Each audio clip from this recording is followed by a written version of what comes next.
नेहा शादी के 10 साल बाद भी यही सोचा करती थी कि अब तो ये जीवन बच्चों के लालन पालन, घर गृहस्थी चलाने में और सबके प्रति कर्तव्य निभाने में ही निकल जाएगा।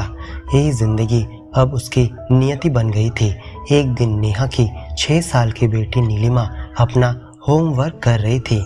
पास में बैठी नेहा उसे पढ़ा रही थी। तभी नीलिमा बोली, आज बहुत होमवर्क मिला है मम्मी, मैं नहीं कर पाऊंगी।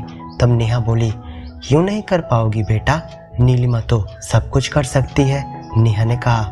नीलिमा बोली, मम्मी अभी 3 पेज और भी बाकी है। नेहा ने कहा, बेटा लिखने का अभ्यास करने पर ही अच्छे से लिखना सीखोगी। देखो कितनी गलतियां हुई है तुम्हारी, उन्हें फिर से सही लिखना सीखो।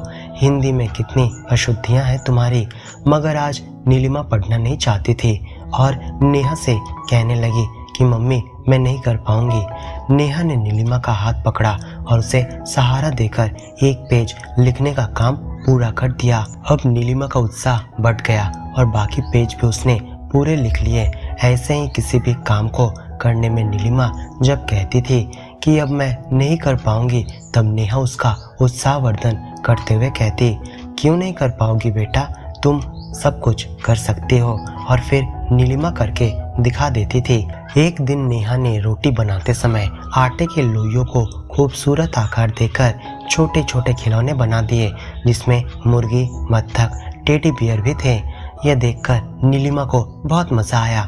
उसने भी आटे की लोई लेकर बनाने की कोशिश की और छोटे छोटे अपने मनपसंद खिलौने बना लिए।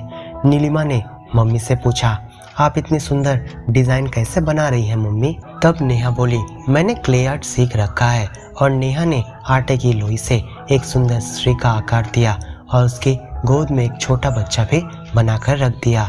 नीलिमा ने कहा, ये किसकी तस्वीर है माँ? मम्मी मुस्कुराते हुए बोली, ये स्त्री मैं और ये गोद में तुम हो। मम्मी आप तो बहुत अच्छे कलाकार हैं, आप मिट्टी से मूर्तियाँ बनाइए ना प्लीज़। पर नेहा बोली, नहीं बेटा मैं यह सब कुछ नहीं कर सकती। तब नीलिमा बोली, आप होमवर्क कराते समय तो मुझे कहती है ना कि नीलिमा सब कुछ कर सकती है और मैं कर भी लेती हूँ, तो आप क्यों नहीं कर सकती हैं माँ? आप भी कर सकती हैं। नीलिमा के बार बार जोर देने पर आज नेहा के मन में उत्साह का संचार हुआ और उसने खाली समय में मूर्तियाँ बनाना शुरू कर दिया। आसपास के लोग भी नेहा की प्रतिभा को देखकर दंग थे। लोगों ने अपने अपने घरों में इन कलाकृतियों को रखने के लिए नेहा से मिट्टी की मूर्तियां बनाने को कहा। देखते ही देखते नेहा ने कई मूर्तियां बनाई और आस पड़ोस के लोगों ने उससे अपने घर को सजाया। आज नेहा को अपने जीवन का एक नया लक्ष्य मिल गया है।